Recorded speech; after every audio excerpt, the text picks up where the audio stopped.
Tentara Israel mengklaim pada hari Sabtu bahwa mereka telah mencegat 3 roket yang diluncurkan dari Gaza menuju pemukiman ilegal di dekat daerah kantong itu tanpa ada korban yang dilaporkan, Anadolu Agency melaporkan.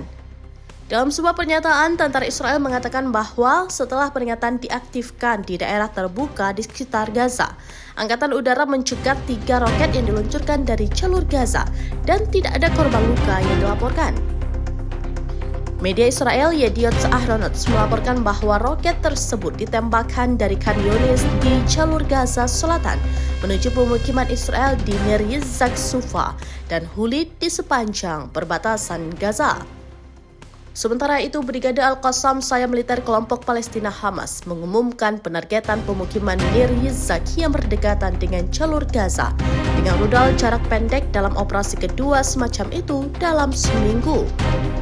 Tentara Israel memperbarui serangan mematikan di Gaza pada tanggal 18 Maret, menghancurkan gencatan senjata dan perjanjian pertukaran tahanan yang berlaku pada bulan Januari.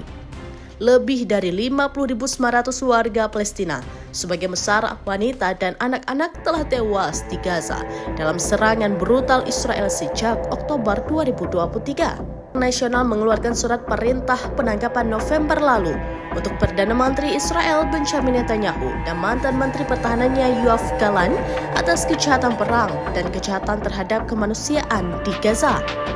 Israel juga menghadapi kasus genosida di Mahkamah Internasional atas perangnya di daerah kantong tersebut. Perintah evakuasi Israel buat warga Palestina hanya punya kurang dari sepertiga wilayah. Kantor berita Anadolu melaporkan, PBB memperingatkan bahwa perintah evakuasi terbaru Israel membuat warga Palestina memiliki ruang hidup yang semakin sempit di Gaza, yang selanjutnya memperburuk krisis kemanusiaan di daerah kantong tersebut. Dalam konferensi pers, juru bicara PBB Stephanie Dujarric mengatakan bahwa Israel pada 11 April 2025 hari Jumat mengeluarkan 2 perintah pengungsian baru yang mencakup wilayah yang luas di Gaza Utara dan Selatan. Beberapa fasilitas medis dan lokasi penyimpanan yang berisi perlengkapan penting berada di dalam zona pengungsian yang baru ditetapkan. Mengutip kantor koordinasi urusan kemanusiaan atau OCHA, Dujarric memperingatkan tentang konsekuensi yang mengancam jiwa bagi mereka yang sangat membutuhkan perawatan karena zona pengungsian yang baru ditetapkan. Download Tribun X sekarang, menghadirkan lokal menjadi Indonesia.